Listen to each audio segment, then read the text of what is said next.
पहले तो आपका सर इंट्रोडक्शन लेना चाहूंगा और मेरा भी बताना भी चाहूंगा। जी, आप बताएं। तेजस कांबळे, महाराष्ट्र से बिलोंग करता हूँ और संविधान ही हमारा प्रमाण हो, इस विचारधारा पे चलता हूँ। और सोशल मीडिया के माध्यम से आपके बहुत सारे विचारों से अवगत हुआ और आपको फॉलो करने लगा, तो मुझे ऐसा लगा कि जो कुछ पब्लिक में जो रियल इश्यूज है उनको लेके डाइवर्जन क्रिएट हो रहा है, असल मुद्दों पे बात नहीं हो रही है। तो मेरी ये कोशिश है कि जो लोगों के दिमाग में जो असल सवाल है उनको लेके मार्गदर्शन किया जाए या उनको मार्गदर्शन मिले। तो इस पूरे प्रोसेस में आपका पूरा नॉलेज देख के मुझे ऐसा लगा कि कुछ सवालों के जवाब आप बेहतर तरीके से दे सकते हैं। तो इस कॉल का पर्पज यही था कि कुछ ऐसे सवाल है जो लोगों को उसके ऊपर क्लेरिफिकेशन चाहिए या उनकी बहुत बड़ी दुविधा है, संभ्रम है उस सवालों पे। तो ऐसे कुछ सवाल आपसे पूछने थे, तो आपकी अनुमति है तो वो सवाल पूछूं? जी, पहला जैसा कि मुझे आपने कहा कि परिचय हो जाए, आपने अपना परिचय दे दिया। मैं परिचय दे दिया, फिर भी एक फॉर्मेलिटी के तौर पे फिर से दे दिया। हाँ, डॉक्टर पुरुषोत्तम लाल मीणा, मुझे आदिवासी ताऊ के नाम से कुछ लोग प्रेम से जानते हैं, बोलते हैं, और एक संगठन HRD नाम से है जिसका मैं नेशनल चीफ हूँ।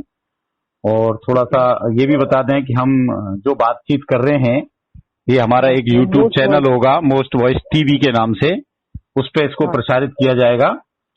और हम चाहेंगे कि आज हम बात कर रहे हैं, यदि ये लोगों को पसंद आती है हमारी चर्चा, जो हम जानकारियां देंगे, तो हम बहुत सारे दूसरे लोगों को भी इस तरीके के विमर्श में शामिल करेंगे। तो जो लोग भी इस लेवल पे हमसे संपर्क करना चाहेंगे उनके लिए बीच बीच में आपकी तरफ से भी मेरी तरफ से भी आग्रह रहेगा कि वो संजीदगी के साथ में इस बात को समझें। हम जो बात आज चर्चा करने जा रहे हैं ये नहीं माने कि हम कोई अथॉरिटी या अंतिम सत्य बोल रहे हैं। यदि कहीं उसमें कोई खामी रहे उसको सुधारने का दायित्व हम सब लोगों का है, वंचित लोगों का है। मोस्ट के बारे में वैसे तो सोशल मीडिया पे जुड़े हुए सारे लोग जानते हैं, लेकिन हो सकता है हमारी ये बातचीत ऐसे लोगों के पास पहुंचे जिनके पास पहली बार मोस्ट शब्द आए। तो M for minority, O for OBC, S for schedule caste, T for tribals. Now अब आप सवाल पूछें।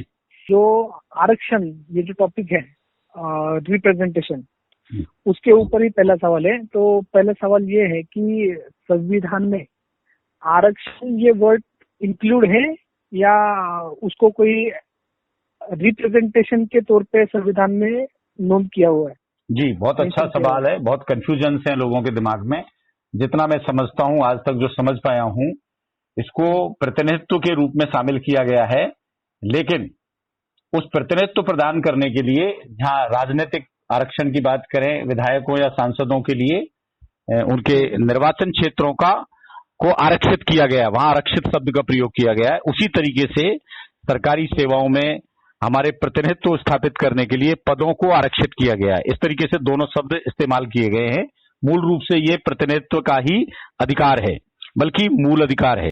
मतलब जो आपने आंसर दिया उसी को कंटिन्यू करते हुए एक दूसरा सवाल है, इसी को जोड़ते हुए मैं पूछना चाहूंगा कि लोगों को ऐसा लगता है कि आरक्षण ये उसका बेस क्या है, मतलब क्लासिफिकेशन किस आधार पे हुआ है, मतलब बहुत अच्छा इंडिपेंडेंस और बाद में आफ्टर इंडिपेंडेंस, ऐसे दोनों प्लीज दोनों इस पे आप थोड़ी सी रोशनी डालो, बिफोर इंडिपेंडेंस और आफ्टर इंडिपेंडेंस। देखो, बिफोर इंडिपेंडेंस पे हम कभी विस्तार से चर्चा करेंगे, वो एक अलग इश्यू हो जाएगा, क्योंकि प्रीवी काउंसिल्स के जजमेंट्स और उनके संदर्भ में सब चीजों को देखना पड़ेगा, हमारी मांग के आधार पर देखना पड़ेगा, बहुत सारी चीजें देखनी पड़ेंगी। उसमें वैसे एक विस्तृत हो जाएगा। फिर हम आज के संदर्भ में बात करें तो आफ्टर, यदि आप अनुमति दें, हाँ, आफ्टर इंडिपेंडेंस बल्कि ये कहें कि संविधान लागू होने के बाद, 47 से 50 के टाइम को भी अपन छोड़ दें। 1950 में जैसे 26 जनवरी 1950 को जो संविधान लागू हुआ, उस दिन दो तरीके का आरक्षण था संविधान के अंदर, राजनीतिक आरक्षण और सरकारी सेवाओं आरक्षण। दुर्भाग्य से उस समय भारतीय संविधान के अंदर शैक्षणिक रिजर्वेशन के प्रोविजंस नहीं थे। वो भारतीय संविधान में अनुच्छेद 15 में 4 बाद में जोड़ा गया, भारतीय संविधान में प्रथम संशोधन करके। ये मैं बहुत सारे लोगों की जानकारी के लिए बता देता हूं। अब आपके मूल सवाल पे आते हैं कि इसका बेस क्या था। तो एक समझने वाला जो महत्वपूर्ण मुद्दा है जिस पर सबसे ज्यादा विवाद होता है वो ये है कि जब संविधान का अनुच्छेद 14 ये कहता है कि कानून के समक्ष सबको समान समझा जाएगा और सभी को कानून का समान संरक्षण प्रदान किया जाएगा, तो फिर अनुसूचित जाति, जनजातियों और अन्य पिछड़ा वर्ग के लोगों की विशेष प्रोविजन क्यों? तो जब संविधान की व्याख्याएं की गई जो पुराने प्रिवी काउंसिल्स के जजमेंट्स को लेकर के आधार बना करके या सुप्रीम कोर्ट के प्राथमिक स्तर के निर्णयों को लेकर के, तो वहां सिद्धांत ये आया कि अनुच्छेद 14 का सिर्फ इतना सा ही अर्थ नहीं है कि आंख बंद करके सबको एक समान समझा जाए, बल्कि उसका अर्थ यह है कि एक जैसे लोगों के साथ में एक जैसा व्यवहार करना ही भारतीय संविधान के अनुच्छेद 4 में वर्णित मूल अधिकार की अपेक्षा है। संविधान में जो उपबंध समानता का किया गया है उसका स्पष्ट तौर पर अर्थ यह है कि हर प्रकार के जो लोग हैं उनके पास में उनकी परिस्थितियों के हिसाब से अलग अलग तरीके से व्यवहार नहीं किया जाना, बल्कि एक जैसा व्यवहार किया जाए। एक जैसा व्यवहार का मतलब है एक जैसे लोगों के साथ एक जैसा व्यवहार, और इसके लिए फिर क्लासिफिकेशन का सिद्धांत आया कि लोगों को वर्गीकृत किया जाए। जैसे कि भारत में हिंदू लॉ बना, अब हिंदू लॉ हिंदुओं के लिए लागू है, तो ये नहीं कह सकता कोई कि भाई ये तो असमानता है। ये सुप्रीम कोर्ट के शब्द हैं जो मैं बोल रहा हूं। ये मुसलमानों के लिए अलग कानून क्यों है या ईसाइयों के लिए अलग कानून क्यों है? क्योंकि क्लासिफिकेशन का सिद्धांत बनाया गया वहां पर। इसी तरीके से उसमें कहा गया कि प्राथमिक तौर पे हमारे यहाँ महिलाओं को सेनाओं में नहीं लिया जाता था, तो जब एक तरफ समानता के सिद्धांत की बात की जाती है कि समान मजदूरी, समान वेतन और सभी को समान अवसर, तो महिलाओं को क्यों नहीं दिया गया है? तो उन्होंने उसको क्लासिफिकेशन के सिद्धांत के तहत एक जैसे लोगों के साथ एक जैसा व्यवहार। इसमें एक बार सुप्रीम कोर्ट के सामने ये भी आया कि महिलाओं के बच्चे पैदा होने पर उनको बिना काम किए ही अवकाश दिया जाता है, मैटरनिटी लीव, जो आज बहुत बड़ी हो गई है, शुरुआत में बहुत कम टाइम था। तो इसको भी समानता के अधिकार का उल्लंघन नहीं माना गया, क्योंकि सबके हालात अलग अलग हैं। तो अनुसूचित जाति जनजाति के संदर्भ में ये पाया गया कि ये वो समुदाय हैं, ये उस वर्ग के लोग हैं जिनके साथ में लंबे समय तक इनजस्टिस रहा, उनको प्रतिनिधित्व नहीं मिला और इनकी सोशल और सामाजिक स्थिति और आर्थिक स्थिति बहुत बाद में मेन थी। शैक्षणिक और सामाजिक स्थिति बहुत पिछड़ी थी, इसलिए इन लोगों के साथ में एक जैसे जाति समूहों को एक वर्ग में शामिल करके उस वर्ग के लिए एक जैसे प्रावधान बनाए जाएं। ये इस तरीके से समानता का सिद्धांत को लागू करने के लिए, समानता के सिद्धांत का उल्लंघन करने के लिए नहीं, समानता के सिद्धांत को लागू करने के लिए वर्गीकरण किया गया। डॉक्टर साहब, आपने जो अभी आंसर दिया उससे आपको नहीं लगता कि और कुछ पेचीदा सवाल इससे आगे आए? मतलब जो समानता का जो निकष उन्होंने लागू किया, जैसे लागू हुआ उसके बाद में, फॉर एग्जांपल मैं बताता हूँ कि क्लासिफिकेशन जो जिस तरह से आपने डिस्क्राइब किया वो तो टेक्निकल वर्ड्स में हो गया, ठीक है, लेकिन आमतौर पे जो लोग हमारे गांव खेड़ों में बसते हैं या शहरों के झुग्गी झोपड़ियों में जो रहते हैं उनको ये टेक्निकल वर्ड्स पता नहीं है, ठीक है। फॉर दैट रीजन उनको आसानी से समझ में आए, इसके लिए मैं ये सवाल पूछ रहा हूँ। ये पर्पज है इस सवाल पूछिए।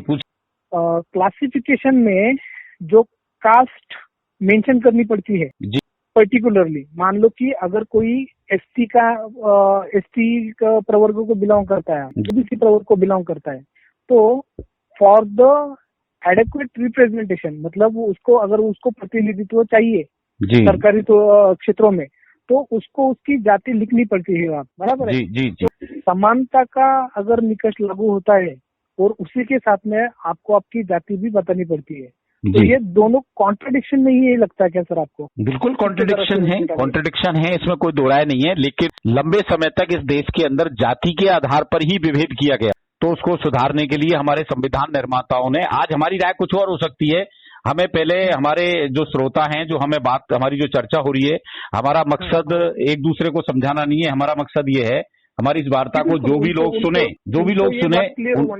तो उनको ये समझ में आना चाहिए कि जाति का उल्लेख क्यों किया गया, क्योंकि संविधान निर्माताओं ने तब तक के अनुभव से, विमर्श से संविधान सभा में ये पाया कि जाति के आधार पर जब हजारों सालों तक विभेद हुआ, जाति के आधार पर लोगों का पिछड़ापन रहा, तो उसको जाति के आधार पर ही रिप्रेजेंटेशन देकर के सुधारा जा सकता है। लेकिन चूंकि सवाल ये उठा कि जाति के, एकमात्र जाति के आधार पर यदि कोई वर्ग यानी कोई रिजर्वेशन यानी रिप्रेजेंटेशन की व्यवस्था की गई, तो वो टेक्निकली संविधान में जाति आधारित भेदभाव माना जाएगा। इसलिए उन्होंने जाति शब्द नहीं दे करके वहां पर वर्ग दिया, और वर्ग में एक जैसी जातियां जिनकी आइडेंटिकल नहीं, सिमिलरली समान पृष्ठभूमि की थी, उनको एक एक वर्ग में शामिल किया गया। इस तरीके से जहां जाति की छाप लगी रहने दी गई, वहीं धीरे धीरे धीरे उनका रिप्रेजेंटेशन इतना मजबूत हो जाएगा, ये कल्पना की गई उस समय, इसलिए जाति को भी साथ में रखा गया। हम लोग इसका ऐसा निष्कर्ष निकाले क्या कि प्रवर्ग को, मतलब मान लो कि टोटल शेड्यूल 1209 है मेरे हिसाब से, मेरे नॉलेज से कम या ज्यादा हो सकता है, ठीक है, बट ऑलमोस्ट उसके क्लोजेस्ट फिगर में बता रहा हूँ, 1209 पूरे भारत वर्ष में अनुसूचित जातियों की लिस्ट है, ओके जी। तो वो शेड्यूल कास्ट के प्रवर्गों को रिप्रेजेंटेशन है, ना कि पर्टिकुलर एक कास्ट। जी करेक्ट ना, ऐसे ही है ना? जी सही। ओके। अभी सर तो फिर ऐसा मतलब डिस्क्रिमिनेशन का जो मूल आधार है वो भी जातीय है, रिप्रेजेंटेशन का जो मूल है वो भी जातीय है, तो ये पैरेलल लेके हम लोग कब तक चलेंगे साथ में? क्योंकि मैं क्यों पूछ रहा हूँ कि देखो, जो ये सोच को विरोधी करते हैं या काउंटर करते हैं, वो लोग उसी को आधार बना के काउंटर करते हैं जी। इसलिए मैं पूछ रहा हूँ कि ये पैरेलल अगर जाएगा तो कॉन्ट्रडिक्शन बढ़ता जाएगा जी। तो इसके कोई प्रावधान है क्या संविधान के अंतर्गत में? देखिए, अगर हम लोग जाति ना लिखते हुए भी आरक्षण को कंटिन्यू करें? नहीं, अभी तक संविधान में इस तरीके की कोई व्यवस्था नहीं है। ओके, चलो शॉर्ट में ये मिल गया आंसर, ठीक है। अभी मैं आता हूँ अगले सवाल पे मेरे कि एडुकेट रिप्रेजेंटेशन जो कंसेप्ट है, ओके, एडुकेट रिप्रेजेंटेशन का जैसा आपने बोला कि सामाजिक और राजकीय आरक्षण है, बराबर है। तो जो 10 साल की सीमा थी, परिसीमा थी, उसको हर साल में उसका रिवीजन हो और बाद में लागू हो, ठीक है जी, तो जी। सामाजिक आरक्षण को वैसा कुछ क्राइटेरिया बिठाया गया था क्या संविधान डिबेट में? या नहीं, देखिए इसको सामाजिक नहीं, राजनीतिक आरक्षण की सीमा 10 साल थी। एक बहुत बड़ा कंफ्यूजन लोगों के दिमाग में रहा है। नहीं, जानबूझ के पूछ, हाँ, मैं समझ रहा हूँ, मैं बिल्कुल मैं समझ रहा हूँ। लोगों को समझ में आना बहुत जरूरी है इस चीज को। बहुत सारे लोगों में कंफ्यूजन है और वो कंफ्यूजन राजनीतिक लोगों के द्वारा फैलाया गया।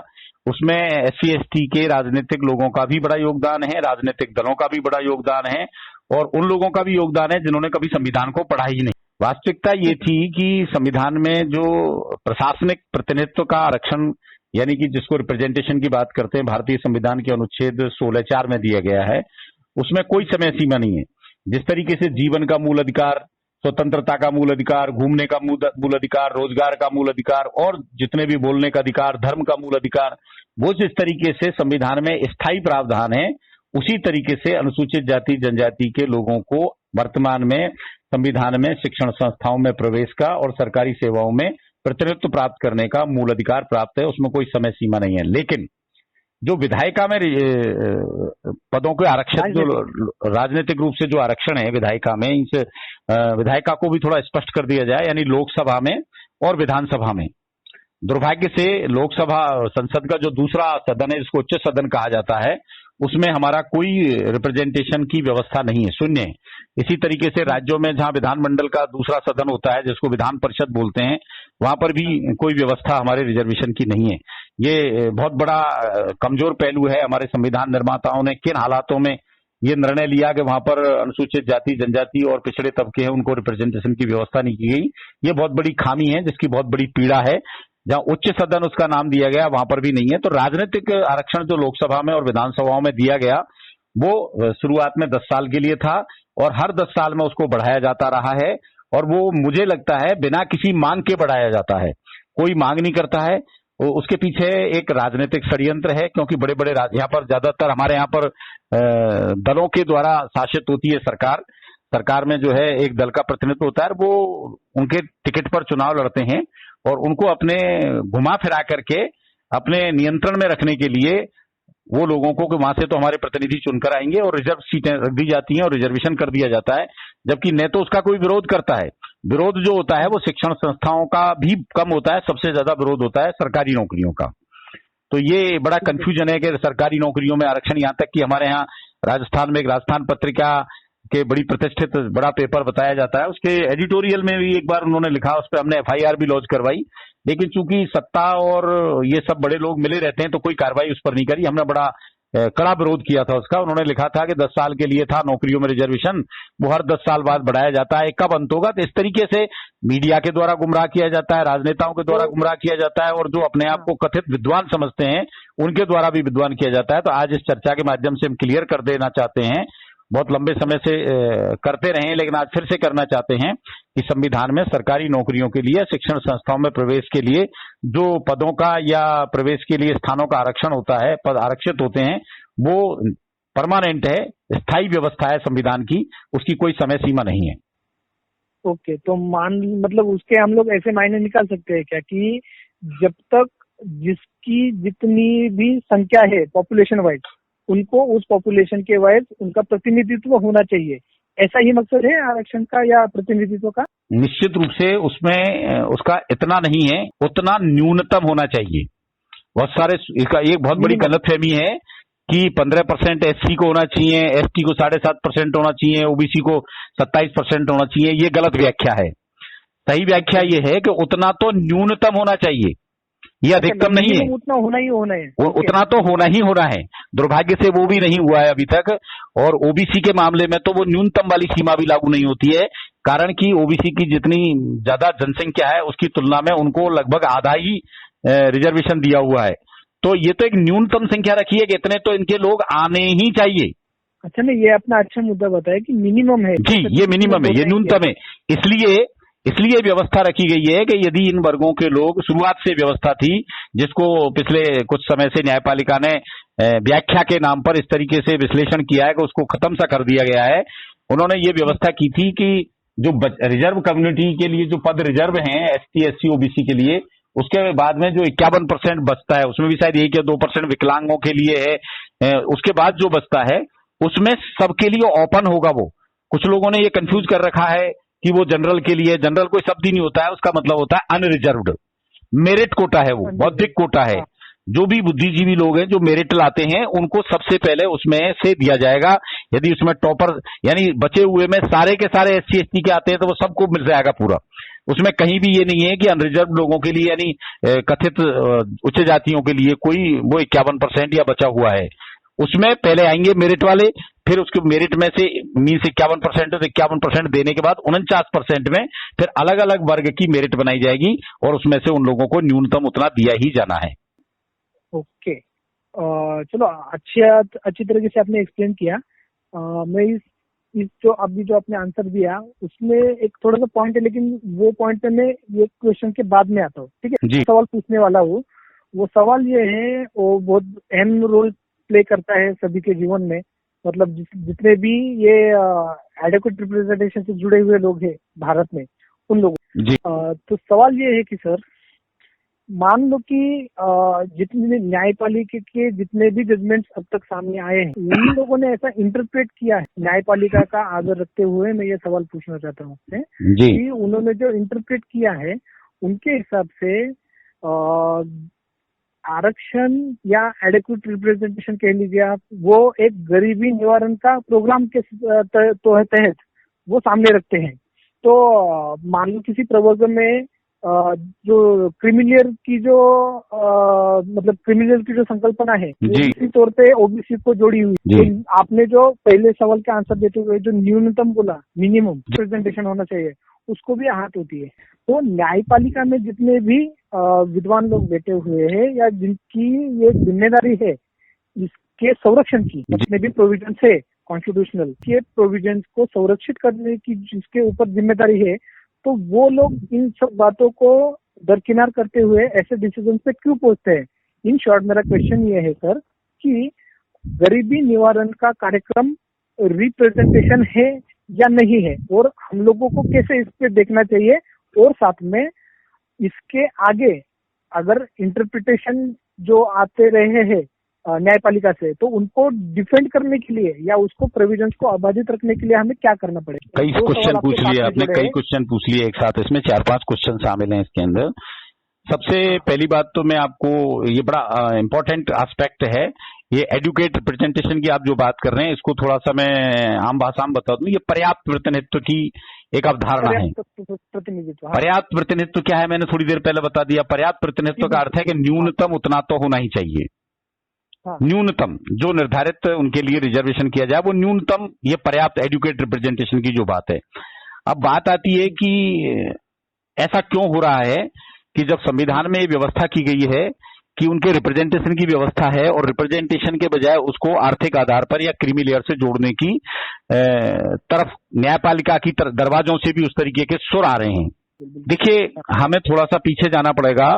सुप्रीम कोर्ट में संविधान पीठ ने अनेकों बार इस तरीके के निर्णय सुनाए हैं जिनमें न्यायपालिका ने, बड़े सम्मान के साथ मैं कहना चाहूंगा, बड़े विद्वान जजों ने बड़े व्याख्या करते हुए बार बार ये कहा है कि स्पेशली अनुसूचित जाति जनजाति को जो रिप्रेजेंटेशन के लिए छूट दी गई है, मीन्स उनको उनके क्लास के अंदर ही रिप्रेजेंटेशन करना है, पदों का जो आरक्षण किया गया है वो उनके लिए कोई वेलफेयर स्कीम नहीं है, गरीबी मिटाओ अभियान नहीं है, निवारण, गरीबी मिटाओ गरीबी निर्मूलन अभियान नहीं है।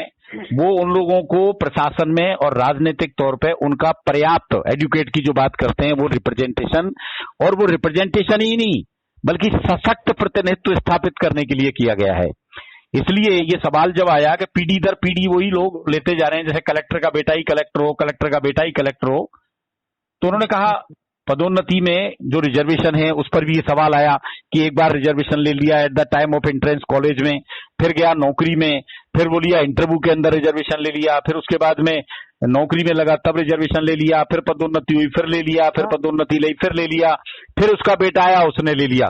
तो इस संकल्पना पर, इस अवधारणा पर सुप्रीम कोर्ट में विवेचना के बाद में संविधान पीठ ने ये कहा ये संविधान सम्मत है, ये तब तक चलता रहेगा जब तक इनका एडुकेट रिप्रेजेंटेशन नहीं होगा, और एडुकेट नहीं मतलब पर्याप्त और सशक्त प्रतिनिधित्व नहीं होगा, तब तक ये चलता रहेगा। लेकिन बीच में चूंकि देखिए मैं न्यायपालिका के ऊपर किसी तरीके का सवाल नहीं उठाना चाहता, लेकिन सवाल उठ रहा है। लोकतंत्र के अंदर सवाल पूछना कोई अपराध नहीं है, न्यायपालिका की अवमानना करना हमारा मकसद नहीं है, लेकिन सच को नहीं कहेंगे तो फिर जनता के सामने सच आएगा नहीं।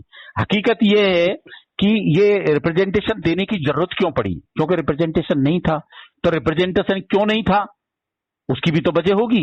यदि कोई आदमी, 4 आदमी खाना खा रहे हैं और 4 आदमी के लिए चार रोटी के हिसाब से 16 रोटियां उपलब्ध हैं, लेकिन उसमें से दो लोग तो खा जाते हैं 14 रोटियों को, और बचे हुए 2 लोगों को 2 रोटी देते हैं, तो वो भूखे मरेंगे। तो उनको 2 को बचाने के लिए कोई व्यवस्था की गई। इसी तरीके से इस देश की जो लगभग 80 से 90% आबादी थी उसका कोई रिप्रेजेंटेशन नहीं था। तो इसका अर्थ दूसरा ये होता है कि जो बची हुई थोड़ी सी आबादी थी वो ही सब जगह पर स्थापित थी। अब दुर्भाग्य से न्यायपालिका के अंदर जिन लोगों ने हमारा रिप्रेजेंटेशन छीन रखा था, उन्हीं समुदायों के, उन्हीं जातियों के, उन्हीं वर्गों के लोगों का प्रतिनिधित्व है। तो एक समय तक जब संविधान लागू हुआ, आजादी से हम आए, तो एक उदार दृष्टिकोण था, एक पीढ़ी थी शुरुआत के अंदर। यद्यपि न्यायपालिका में 1951 से लेकर के जो आरक्षण को लेकर व्याख्याएं की गई हैं वो दुर्भाग्य से इस तरीके की व्याख्या है, नकारात्मक व्याख्या है। आरक्षण के सिद्धांत को या रिप्रेजेंटेशन के सिद्धांत को या सामाजिक न्याय के सिद्धांत को कमजोर करने वाली व्याख्याएं, बल्कि वो संविधान विरोधी व्याख्याएं हैं। मैं बड़ी जिम्मेदारी के साथ कह रहा हूं, और इसका एक प्रमाण है, न्यायपालिका को समझ में नहीं आता है तो समझ में आएगा जब न्यायपालिका के निर्णयों को दर्जनों बार संसद ने निरस्त किया है। संसद ने ये कहा ये निर्णय गलत दिया, इसलिए संविधान में संशोधन करना पड़ा, जिसका सीधा अर्थ होता है कि न्यायपालिका को ये बताया गया कि आप जो व्याख्या कर रहे हैं संविधान की, स्पेशली वंचित वर्गों के लिए, SC ST के लिए, ये गलत कर रहे हो। लेकिन उसके बावजूद भी वहां पर वही मानसिकता के लोग न्याय कर रहे थे जिनके कारण अन्याय से पीड़ित थे, वो लोग अपने प्रतिनिधित्व से पीड़ित थे।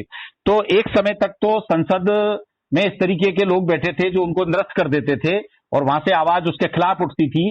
लेकिन कुछ समय से इस तरीके के लोग संसद में भी पहुंच गए जहां से उनको पता लगता है न्यायपालिका को भी कि हम को भी निर्णय देंगे तो उस निर्णय को संसद अब निरस्त करने वाली नहीं है। लिहाजा उनको बल मिला उस विचारधारा को न्यायपालिका में कि वो इस तरीके से निर्णय दें कि इस विचारधारा को बदल दिया जाए। जब संसद में लोग ये बोलने लगे, संसद में ये बोलने लगे कि ये रिजर्वेशन तो आर्थिक आधार पर दिया जाना चाहिए, और संसद में सारे ही दल मिलकर के संविधान में संशोधन करके 10% आर्थिक आधार पर रिजर्वेशन की व्यवस्था कर दें, और वो जब न्यायपालिका में जाए तो न्यायपालिका उस पर निर्णय करने से इनकार कर दे, जिसके खिलाफ कोई बोलने को तैयार नहीं, पक्ष और प्रतिपक्ष कोई बोलने को तैयार नहीं, वो पेंडिंग पड़ा हुआ है, दूसरे निर्णय जाते हैं हो जाते हैं, वहां पर कोई निर्णय नहीं होता है। तो इन स्थितियों के अंदर देश का माहौल कुछ लोगों ने इस तरीके का बनाया, जिसमें स्वयं सेवक संघ की बड़ी भूमिका है, ये कहने में हमें कोई गुरेज नहीं है, कि जिसके कारण उस विचारधारा को बल मिला कि हम कोई भी निर्णय देंगे वो संसद से पलटने वाला नहीं है। लिहाजा पहले एट्रोसिटी एक्ट पर इसी तरीके का निर्णय आया, फिर ही जब दबाव पड़ा पूरे देश का, तो उसी सुप्रीम कोर्ट की बड़ी बेंच ने उस निर्णय को पहले को निरस्त करना पड़ा। तो ये सामाजिक दबाव था। इसलिए हमारे संविधान में मैं एक बात और कहना चाहूंगा, 2 अवधारणाएं की गई थी, एक तो पॉलिटिकल पार्टीज की और दूसरी जो है पब्लिक प्रेशर डालने वाले जो है उनकी प्रेशर ग्रुप्स की। तो दल और दबाव समूह दोनों की अवधारणाएं की गई थी। तो जब दल कमजोर हो जाएं, वो मिलकर के लोगों को परेशान करने लगे, तो दबाव समूह काम करते हैं। तो दबाव समूह जब कमजोर हो जाते हैं तो लोकतंत्र पूरी तरह से ही खत्म हो जाता है। तो यहाँ पर सबसे बड़ी बात यह है कि वहां पर इस तरीके की विचारधारा के जजों की तरफ से उस तरीके के निर्णय आ रहे हैं, जो दुर्भाग्य है इस लोकतंत्र के भविष्य के लिए प्रश्न चिन्ह है। संविधान की व्याख्याएं नकारात्मक हो रही हैं, बार बार संसद ने उसको निरस्त किया है। तो ये इसी कारण हो रहा है, मैं समझ रहा हूं, और हमारे दबाव समूह कमजोर हो रहे हैं, इसका भी ये प्रमाण है। उनको डर नहीं है कि दबाव समूह हमारा कुछ कर पाएंगे और लोकतंत्र में उनकी बात को कोई सुन सकेगा। मुझे ऐसा लगता है कि जो हमारे लिसनर्स है या व्यूअर्स है जी, मतलब जो यूट्यूब पे देखेंगे और सुनेंगे, उन लोगों को पूरा टॉपिक 2 हिस्सों में हम लोग कोशिश करेंगे देने की, तो वो एनालिसिस करेंगे, ऐसा मुझे लग रहा है। तो देखिए, मैं टॉपिक को खत्म करने से पहले ये निवेदन करना चाहूंगा कि ये चर्चा 1 दिन 2 दिन या 4 दिन में पूरी होने वाली नहीं है इस पे, और हम 2 लोग ही इस चर्चा को समाप्त नहीं कर सकते हैं। जैसा मैंने शुरू में कहा, हमने जो चर्चा की है इसमें हमारे श्रोताओं को ये पूर्ण नहीं है। पहली बात तो ये पूर्ण नहीं है चर्चा, ये लंबी चर्चा चलेगी। इसमें कोई भी चीज असंगत लगती है क्योंकि कोई भी पूर्ण नहीं होता है। तो आप मैं एक नंबर का जो कुछ सुझाव आएंगे उसका हम करेंगे। नहीं, सुझाव आमंत्रित हैं, और मैं मोबाइल नंबर बता देता हूं 9875066111। इस पर सुबह 10 बजे से लेकर शाम को 6 बजे तक आप सीधे कॉल कर सकते हैं, या इस नंबर पर व्हाट्सएप कर सकते हैं। अपना नाम, पता, परिचय, उम्र, व्यवसाय वगैरह लिख करके अपना वर्ण भी लिखें। जैसे हम दोनों अभी चर्चा कर रहे हैं, मैं एसटी समुदाय से आता हूं और तेजस कामले जी एससी समुदाय से आते हैं। आप महाराष्ट्र से आते हैं, मैं राजस्थान से आ रहा हूं। हमारी आकांक्षा है कि इस यूट्यूब चैनल के माध्यम से हम देश के 50-100 लोगों को जोड़ें जो इस स्तर पे सोचते हो, चिंतन करते हो, निष्पक्ष तरीके से सोचते हो और अपने विचार रखना चाहें, तो उनको स्थान दिया जाएगा, वो संपर्क करें। मेरा ये आग्रह है, ये तेजस कामले जी की तरफ से भी और हमारे दोनों की तरफ से भी। आपको सर फिर से एक बार रिक्वेस्ट करूंगा कि आप आपका नंबर फिर से मैं फिर से रिपीट कर दूंगा, और न्यूज चैनल पे इसको डिस्प्ले भी कर दिया जाएगा, इसकी कोई चिंता नहीं है। 9875066111 9875066111। हम यूट्यूब पे हमारे पंकज सत्तावत इसको तैयार करेंगे टेक्निकली, और पंकज सत्तावत की तरफ से इसको निवेदन करेंगे कि वो पूरी तरह से यूट्यूब पे इसको चलता रहे, इस तरीके की व्यवस्था करेंगे जिससे कि लोगों के लिए आसानी से, और लोगों से हमें क्या क्या जानकारी चाहिए वो भी हम यूट्यूब पे डिस्प्ले कर देंगे ताकि उनको संपर्क करने में कोई दुविधा नहीं हो। तो इस विषय पे हम चाहेंगे कि देश भर के जो लोग हमारे इस विचार को सुनेंगे तो फैलाएं भी इसका लिंक, जितने ज्यादा लोगों तक आप पहुंचाएंगे, शेयर करेंगे, क्योंकि एक व्यक्ति एक ही बात को 10 बार बोले उसके बजाय हमारे पास आज टेक्निकल सुविधा है, सोशल मीडिया के जरिए इसको अधिक से अधिक लोगों तक पहुंचाया जाए। हमारा ये दोनों की तरफ से एक आग्रह भी है, निवेदन भी है, और ये कम से कम वंचित वर्गों के लोगों के लिए, मोस्ट के लोगों के लिए बहुत जरूरी है, ताकि हम हर मुद्दे पे डिस्कस कर सकें। हम हर राज्य के लोगों से चर्चा करेंगे इस विषय पे और उनके विचार लाएंगे, और क्या हो मिलकर के व्यवस्थाएं क्या हो, क्योंकि आज की तारीख में सुप्रीम कोर्ट के जिस तरीके के जजमेंट आए हैं इस पर लंबी चर्चा, लंबा विमर्श करने की आवश्यकता है, और सभी वर्गों के लोगों की विमर्श के बाद ही कोई रास्ता बनेगा। कामले जी, वो ये इसमें जो अनछुए पहलू जो है, बहुत सारे अनछुए पहलू है, उसको हम लोग उजागर करने की कोशिश करेंगे इस माध्यम से। और इसीलिए हमने ये जो चैनल की शुरुआत करने जा रहे हैं, जैसे कल से हम कल इसको लॉन्च करेंगे ऑफिशियली। आज जो चर्चा हुई है इसको आज यानी 26 अप्रैल को हमने ये रिकॉर्ड करने हैं इस चर्चा को, और 27 अप्रैल को इसको हम कोशिश करेंगे कि यूट्यूब पे डाल दें, और सभी से फिर से निवेदन कर रहा हूं कि आप जब तक इसको अधिक से अधिक लोगों तक नहीं पहुंचाओगे, क्योंकि हमारे पास में कोई नेशनल टीवी नहीं है, हमारे पास कोई प्रिंट मीडिया नहीं है, तो हमारे प्रयास ही खुद के होंगे। और जो 50-100 लोगों की टीम बनाएंगे उनकी ज्यादा जिम्मेदारी होगी, क्योंकि वो वही लोग होंगे जिनके हम व्यूज लेंगे, जिनके हजारों लोग फॉलोअर होंगे, जो हजारों लाखों लोगों के बीच में जिनको एक इस बात के लिए रेस्पेक्ट मिलता है कि वो एक अच्छे समझदार सुलझे हुए लोग हैं, उनकी बात अच्छी हो, तो वो हजारों लाखों लोगों के बीच में उस बात को रखेंगे, तो ये करोड़ों तक आवाज पहुंचेगी हमारी। और जब करोड़ों तक आवाज पहुंचेगी तो एक दिन आपके इस चैनल में, मैं पहले ही दिन कहना चाहता हूं, आज हम 2 लोग बात कर रहे हैं, कल के दिन आपको आपके सांसदों के भी विचार सुनने को मिलेंगे, विधायकों के भी मिलेंगे, मंत्रियों के भी मिलेंगे विचार, हम उनसे भी इंटरव्यू करेंगे, हमारी ये कोशिश रहेगी। कामले जी। जी बिल्कुल बिल्कुल। क्या है, इससे जुड़े हुए जितने भी कोई लोग हैं जो इस मुद्दे पे प्रभाव डाल सकते हैं, उन सभी से हम लोग बात करेंगे, उनके विचार साझा करने की कोशिश करेंगे, और फिर लोगों को जो असमझ की जो अभी जो परिस्थिति है। बिल्कुल। और एक बात अंत में मैं और कहना चाहूंगा इसी में पहले में ही, कि हमारा किसी से कोई दुश्मनी नहीं है, हम किसी के खिलाफ नहीं है, हम किसी के खिलाफ नहीं है, लेकिन हमारे जो खिलाफ है, हमें जैसे पुलिस में रिपोर्ट करने जाते हैं तो हमें किसने पीटा उसका नाम बताना मजबूरी होती है न्याय प्राप्त करने के लिए। तो हमारे साथ जो अन्याय कर रहा है उसका नाम इसलिए बता रहे हैं कि वो अन्याय कर रहा है। बाकी हमारा ये नहीं है कि हमारा कोई ब्राह्मण दुश्मन है या कोई सवर्ण हमारा दुश्मन है, हमारा कोई दुश्मन नहीं है। हमारा मकसद साफ, सभी के साथ इंसाफ, इस स्लोगन के साथ हम आगे बढ़ रहे हैं, क्योंकि हम चाहते हैं सबको इंसाफ मिलना चाहिए। हम किसी के साथ नाइंसाफी की बात नहीं कर रहे, इसलिए हम किसी को टारगेट नहीं कर रहे हैं, हम सबको साथ लेकर चलना चाहते हैं। कोई किसी के धर्म के खिलाफ नहीं है, हम किसी वर्ग के खिलाफ नहीं है, किसी जाति के खिलाफ नहीं है, हमारा कोई हिडन एजेंडा नहीं है। हम लोकतांत्रिक तरीके से और संवैधानिक तरीके से बात कर रहे हैं, और ऐसे ही विचारधारा के जो लोग हैं उनको साथ लेकर के इस विचार को आगे बढ़ाने की सोच है। और मैं समझता हूँ अब काफी चर्चा हो गई, तो आज की चर्चा को कामले जी यहीं पर विराम दिया जाए। जी बिल्कुल बिल्कुल, आपका शुक्रिया, आपने इतने अच्छे तरीके से सवाल को जवाब दिए, संबोधित किया।